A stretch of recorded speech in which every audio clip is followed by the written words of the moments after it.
안녕하십니까. 정책의 수석부의장 김성주 의원입니다. 지금부터 제69차 정책조정회의를 시작하겠습니다. 먼저 이종걸 원내대표님의 말씀이 있겠습니다.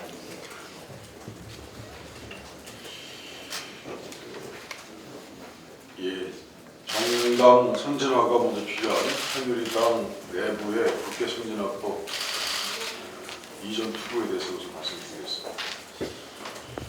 국회 선진화법을 둘러싼 새누리당 내부의 진흙탕 싸움이 점이 가경입니다.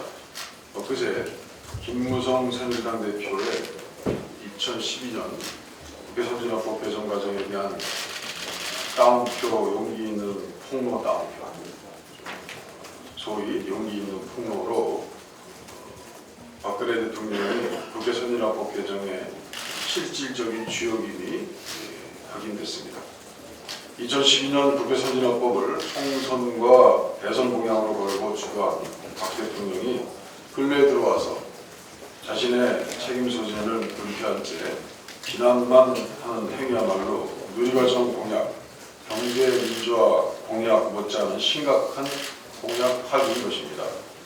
원유철 원내대표가 메이드 인 박근혜라는 원산지 표시를 지우기 위해서 당시 친박 의원 모두가 찬성했던 것은 아니다 라고 운운한 박근혜 대통령의 책임 회피 변명은 사실 제 얼굴에 침 뱉기 아니겠습니까?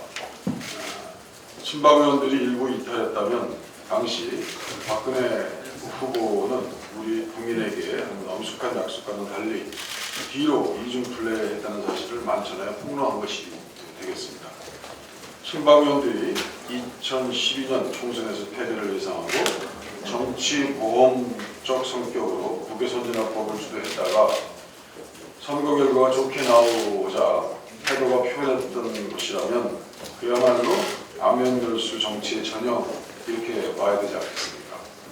국회 선진화법에 대한 박 대통령과 친박 의원들의 이중성은 책임 정치의 실종과 민주주의 철학의 부족을 증명하는 것입니다.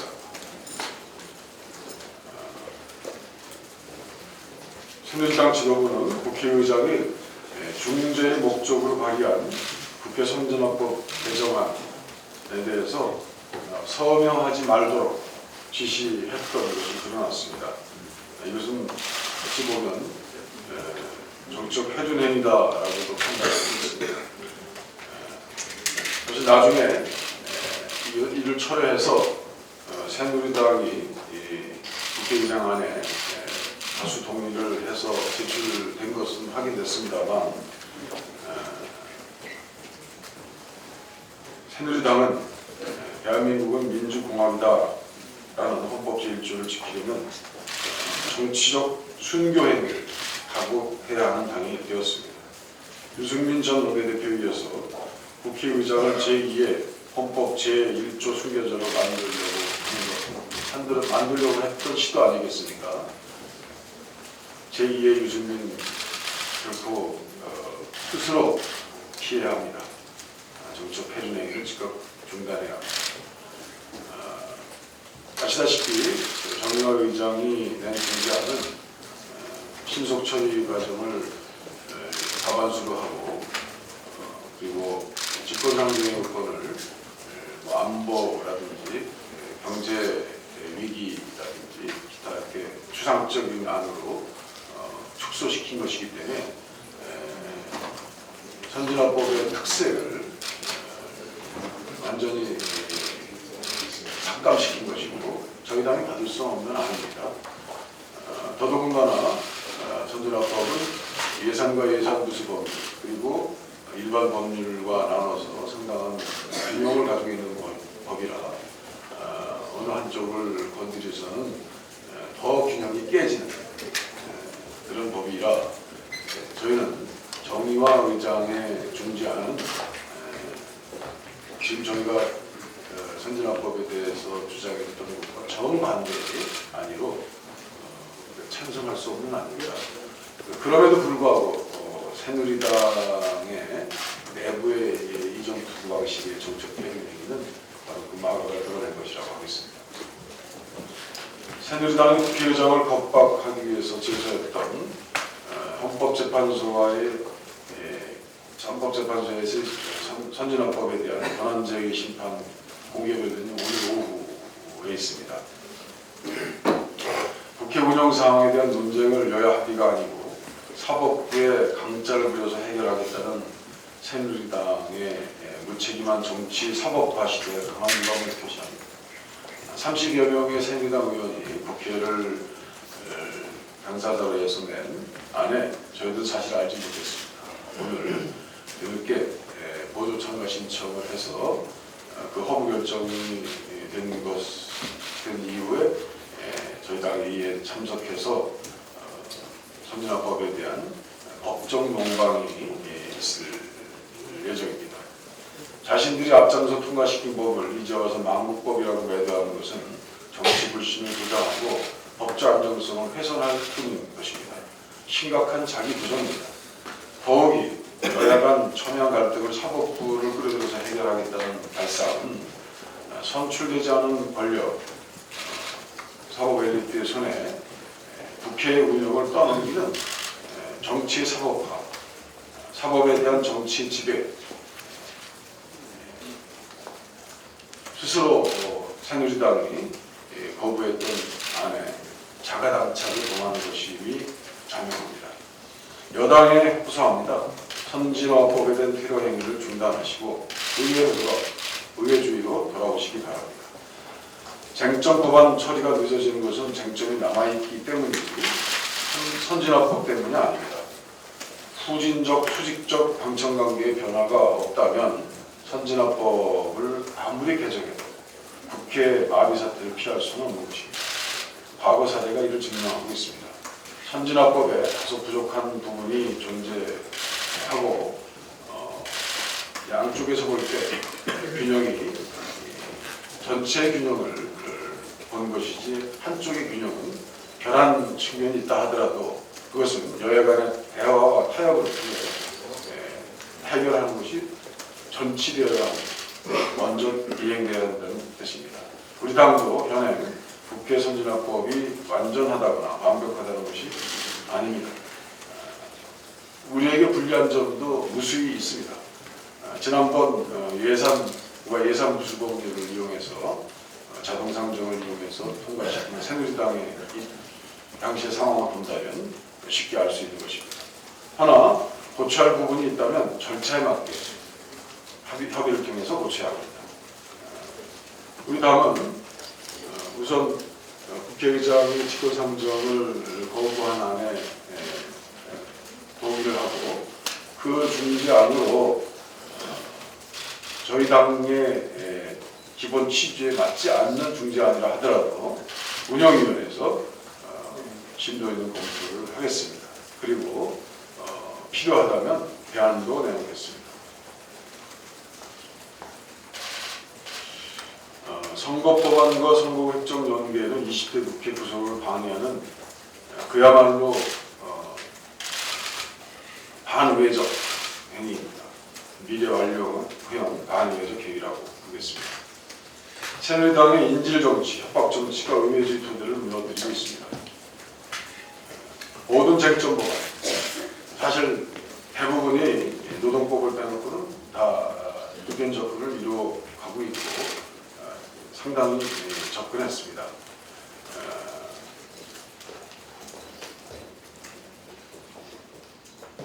파견법의 경우는 저희 당의 정체성에 맞지도 않고 또 누누이 말씀드렸습니다만 노사정 협의의 틀에서도 용납되지 않은 것이었고 노사정 협의 틀도 이미 깨진 거의 기초적인 토대가 상실된 법입니다.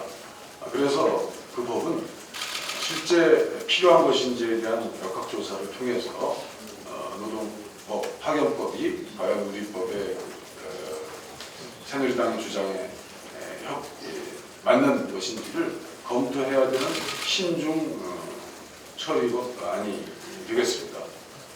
그런데도 불구하고 이 파견법을 통과시키지 않으면 선거구 획정도 없다는 정말 무책임한 정치범죄를 자행하고 있습니다. 그래서 저희는 이제 선거법 획정을 포함한 선거법을 29일 이전에 획정안을 낼 수 있도록 모든 내용을 다 포기하고 모든 내용을 양보하고 무조건 논의하자고 무조건 처리하자고 하고 있습니다. 그런데 새누리당은 이 파견법을 쟁점으로 연계해서 하는 것이 너무 부담하다는 것을 알았는지 스스로 그 점에 관해서는 고리를 내밀면서 선거법의 253, 47의 내용에도 아직 합의되지 않은 내용이 있다고 하면서 광역단체별 수에 이미 99% 거의 합의된 내용을 문제 있다라고 뒤늦게 주장하고 있는 것입니다. 선거일이 다가오는 그래서 선거의 룰을 선거구 획정을 반드시 되도록 빨리 처리해야 되는 국회로서는 그 임무를 포기하고 임무를 위반하고 있는 것입니다. 그것이 새누리당에 의해서 자행되고 있고 새누리당의 일방적인 책임일 수밖에 없다는 점을 누누이 말씀드렸습니다. 오늘 또 강조합니다. 민주주의 꽂힌 선거가 대통령과 새누리당의 인질로 전락한 현실입니다. 국민의 참정권이 위협받고 있습니다. 새누리당의 선거법 인질 정치는 아직 태어나지도 않은 20대 국회를 본론으로 잡고 있는 것 아니겠습니까? 미래 정치를 정부에서 농성을 하고 있는 것입니다. 더욱이 이젠 새빨간 거짓말까지 동원해서 국민을 기망하고 있습니다. 어제 원유철 원내대표는 29일 본회의에서 모든 쟁점 부분을 처리하기로 했는데 야당이 합의를 깨야 한다는 그야말로 허무맹랑한 허위 주장을 했습니다. 전혀 사실이 아닙니다. 일부 법안에 대한 합의를 취임서 공개해서 야당을 압박하려는 부패 정치의 전형입니다. 여야 합의를 상식적으로 파기해온 새누리당이 여러분들을 야당을 압박하고 있고 유리한 언론 지형을 이용하는 꼼수에 불과한 것입니다. 새누리당의 상습적인 야당 협박과 경계 전략은 결코 그들의 부메랑으로 돌아갈 것입니다. 여야가 함께 공유하는 무책임한 이제 선거법 인질극 독약 전략을 포기하십시오. 전국 혼란을 줄이기 위해서 시급한 선거 획정과 여야가 합의한 법안 우선 처리에 집중해서 그야말로 협의한 2월 29일 본회의가 순조롭게 진행되기를 바라고 고대합니다. 다시 한번 여당의 동의를 촉구합니다. 이상입니다. 예, 수고하셨습니다. 다음은 이목희 정책위 의장님의 말씀이 있겠습니다.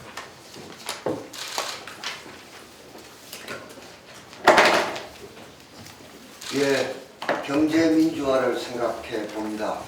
경제민주화는 2012년 총선 그리고 대선의 화두였습니다.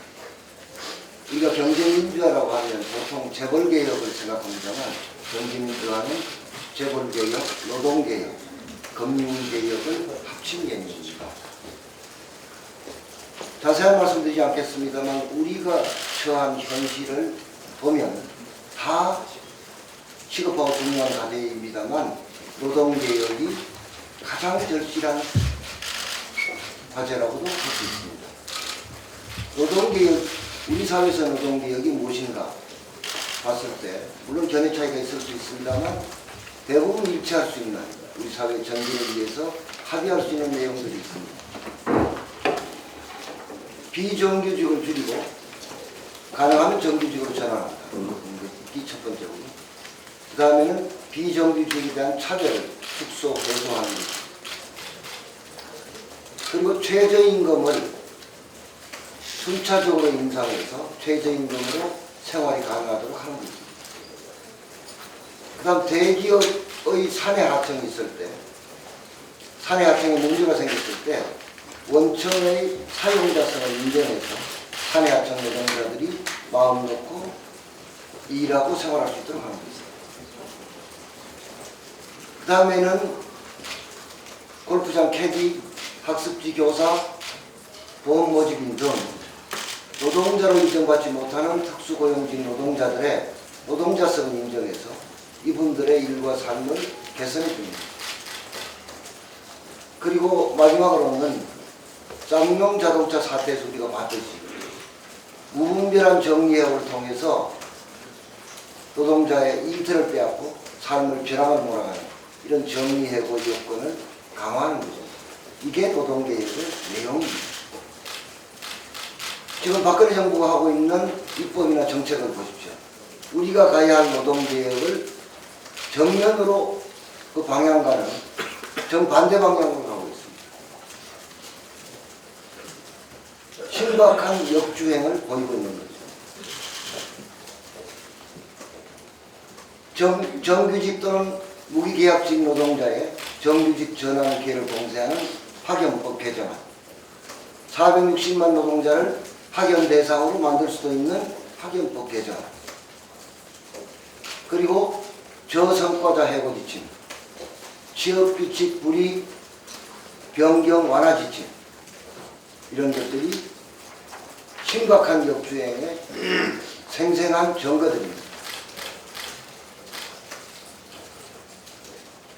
노동개혁, 즉 고용 노동 문제의 해결을 향해서 나아가지는 못할 망정 완전 반대 방향으로 역주행하는, 이게 박근혜 정부의 고용 노동 정책의 실상입니다. 저는 정부 여당을 촉구합니다. 기간제법을 중장기 과제로 돌린다고 대통령이 말했습니다.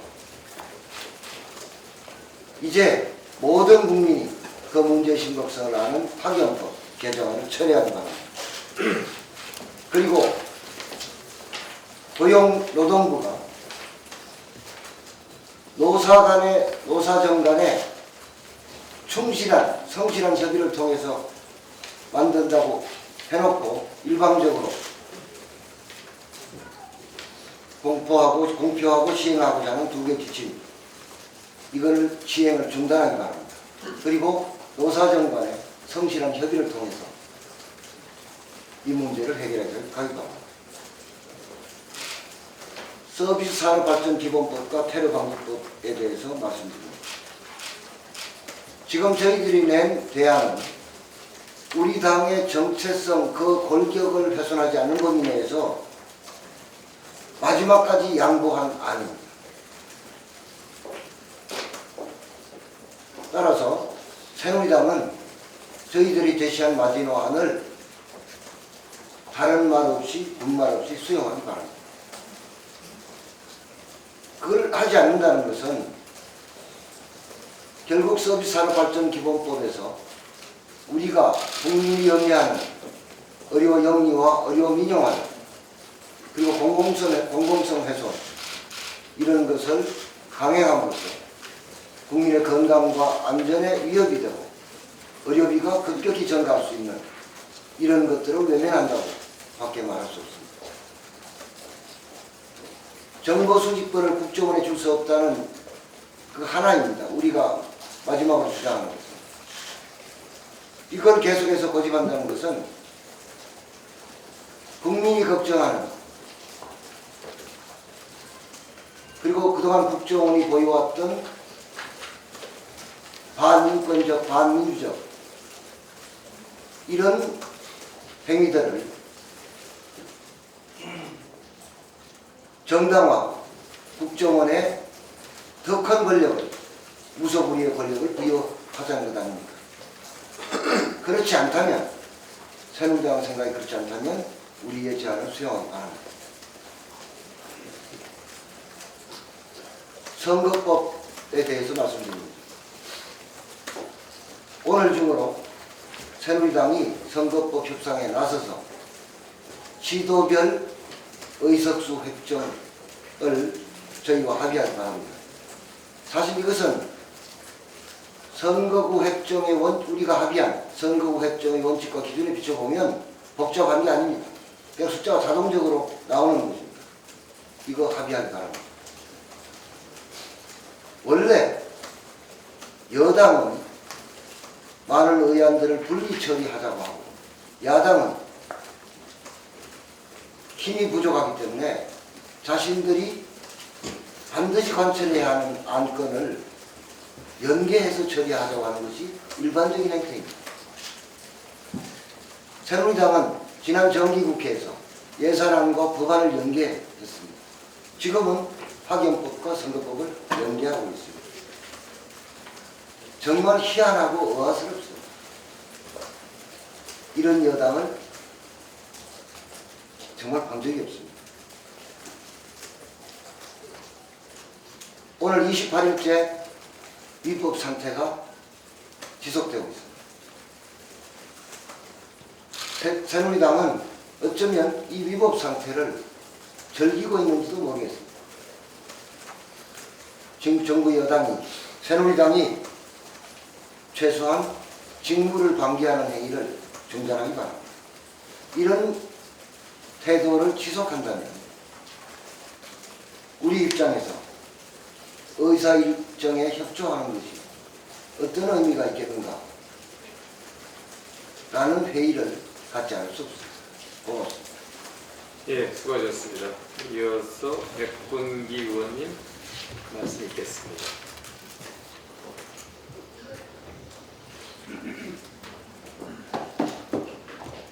한민국 방장관이 군사적 관점에서 사드의 한반도 배치를 검토할 필요가 있다고 했습니다. 그에 따라서 지금 사드 도입에 대한 논란이 일어나고 있는데요. 아마도 이제 군사적 관점만을 아마 검토해서 얘기한 것으로 생각이 됩니다. 그간 사드 도입에 대한 정부의 삼로 방침 등 불확실한 입장으로 인해서 구체적인 검토 절차 없이 정치권과 학계를 가리지 않고 도입이냐 반대냐 논란만 계속되고 있습니다. 우선 국방부는 낮은 탄도를 그리며 날아오는 스커드 미사일 위협이 대부분이 한반도 전장에서 고고도 방어가 필수적인지 작전적으로 검토를 해야 됩니다. 방위사업청은 사드 포대가 도입에 적합한 안정도를 갖췄는지 획득 전문기관 입장에서 사전 검토를 해야 됩니다. 이를 토대로 해서 국회는 현재 수조 원의 혈세가 투입될 KAMD, 킬체인, LSAM, MSAM 등의 각종 무기 도입 사업과 사드를 병행 추진하는 것이 가능한지 예산 투입의 적정성을 치밀하게 따져봐야 합니다. 국방 예산은 한정되어 있고 우리는 그 안에서 최대한 효율적인 국회 대책을 마련해야 합니다. 그간 군사적 대응책을 전담하는 국방부가 공식적으로 내건 국회 대비 수단은 KAMD와 킬체입니다.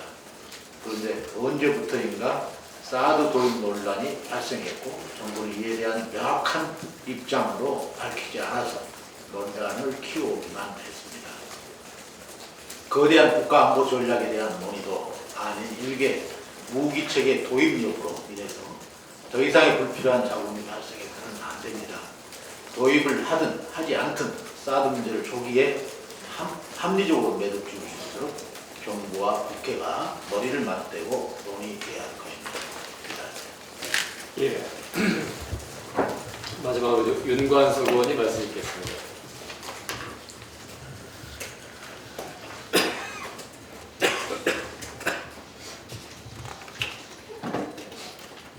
예, 우리가 우려했던 역사교과서, 국정교과서가 집필지인도 비밀리에 구성되었고 또한 집필 근거, 편찬 기준 발표하겠다더니 번복하더니 역시 비밀리에 만들어서 집필하고 있다는 것이 어제 밝혀졌습니다. 참 요새 대통령의 공약이 거짓말이니 쫓겨나야 밝혀지는 것이고 또한 자기 공약을 누리과장처럼 다른 사람에게 지키라고 강요하는데 장관들 역시 약속하고 번복하는 것을 따라하면서 반복듯이 하고 있습니다. 참으로 거짓말 정부이고 믿을 수 없는 정부라는 것이 또다시 드러나고 있습니다. 어제 교육부는 공개하겠다던 편찬 기준을 밀실에서 비밀리에 확정한 채 역사교과서, 국정교과서 집필에 이미 착수했다고 실토했습니다. 박근혜 정부는 역사학계 절대 다수, 국민의 다수가 반대하는 국정교과서를 강행한 후에 집필진, 심의진도 일제 비밀에 붙인 채 군사작전하듯 비밀 공작하듯 공면 집필을 하고 있습니다. 이준식 교육부 장관도 지난 7일 인사청문회 때 편찬 기준을 공개하겠다고 밝혔지만 결국 그 또한 청문회용 거짓말이었다는 것이 드러났습니다. 국사편찬위원회는 원래 작년 11월 말에 편찬 기준을 확정해 발표했다고 했으나 12월 초 중순으로 2번씩이나 연기하고 현재까지 모르쇠를 일궈 냈습니다. 많은 사람들이 밀시에서 이미 집필되고 있을 것이라고 걱정하고 추측했습니다만 결국 사실로 드러났습니다. 편찬 기준은 역사교과서를 집필하는 데 가장 중요한 기본적인 근거가 되는 것입니다. 어제 교육부 차관은 편찬 근거가 확정되어 집필이 진행되고 있으며 집필진의 안정적 집필 환경이 필요한 상태라 비공개했다고 말도 안 되는 변명을 들어놓았습니다. 이런 복면 집필이 결국 졸속 제작과 어울려서 역사 조작으로 될 것이라고 우리는 심각하게 우려하고 있습니다. 교육부 차관은 집필 방향에 대해서는 객관적 사실과 헌법 가치에 충실하고 북한의 현황에 대해 학생들이 알 수 있게 대한민국의 자긍심 갖도록 하고 신임위안은 들어가지 않는다고 했습니다.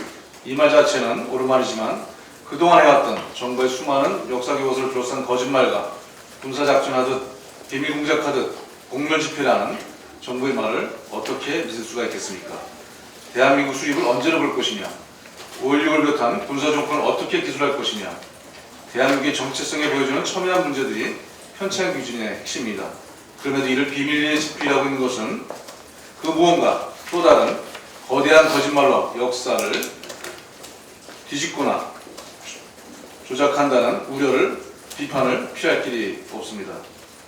지난번 환경 국무총리조차 대한민국 임시정부를 대한민국 수립으로 보는 헌법과 달리 국조와 고시를 확정 강행하면서 1948년 8월 15일이 대한민국 수립이라고 뉴라이트식의 주장을 역사하지 않았습니까?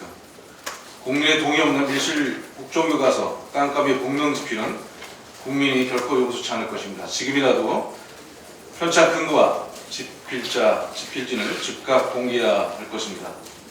하나만 더 말씀드리겠습니다. 문체부도 역사교과서 국정화에 동참하는 모양새입니다.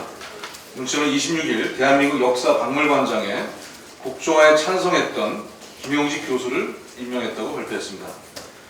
김용직 관장은 작년 10월 국정교과서 국정화 찬성 서명에 참여하고 2008년 뉴라이트 성향인사들이 제작한 대한민국 한국근현대사의 집필진이었습니다. 또한 한국현대사학회 창립회원을 활동했습니다. 역사박물관은 그야말로 중립적이고 객관적으로 그 역사에 관한 모든 것을 모을 수 있는 그런 박물관이 되어야 합니다. 그럼에도 편파적인 운영 방향이 심각히 우려됩니다. 이제 정부의 주요 기관장의 선정에 국정교과서 찬성 여부도 우선시되는 기준이 된 것인지 우려를 금할 길이 없습니다. 이상입니다. 예. 예, 마지막으로 최근 저희 당에서 자체적으로 조사한 그 정책 인식 조사에 대한 결과 보고 내용을 일부 소개하겠습니다. 어제 언론에 보도자료 발표됐는데요. 현재의 우리 국민들은 자신의 상황에 대해서 어떻게 인식하고 있느냐라는 겁니다. 첫째, 경제 정책의 추진 방향에서 불평등 완화와 격차 해소가 우선돼야 된다는 주장이 47.6%, 경제 성장 우선이라는 데 동의한 국민은 40.6%입니다. 또 시급한 해결해야 할 불평등 분야는 조세 불평등이 28.6, 비정규직 불평등이 25.2, 소득의 불평등이 16.5였습니다. 또 복지제도를 확보하기 위해서는 어떻게 해야 되느냐? 그래서 재벌이나 부유층의 부담이 늘리자는 게 72.4, 서민 중산층 증세는 14.8% 불과했습니다. 또 기업의 임원의 과도한 급여에 대한 제한이 필요하다고 하는 물음에 대해서는 찬성이 68.4% 나타났습니다. 작년과 올해 있어서 가장 많이 입에 오른다는 단어는 헬조선, 금수저, 흑수저입니다. 올해 시도의 정신은 저희는 불평등 해소했다고 생각합니다. 경제적 불평등과 사회 양극화를 완화시키는 것이 시대 정신이고 그거는 경제 민주화로 추진될 일입니다. 저희 더불어민주당은 올해 총선 정책과 공약을 마무리하고 있는 단계인데요. 그 주된 화두가 바로 경제 불평등 완화와 사회 양극화 해소를 위한 경제 민주화 추진 방향에 대한 내용이 될 것입니다. 많은 관심을 가져주시기 바랍니다.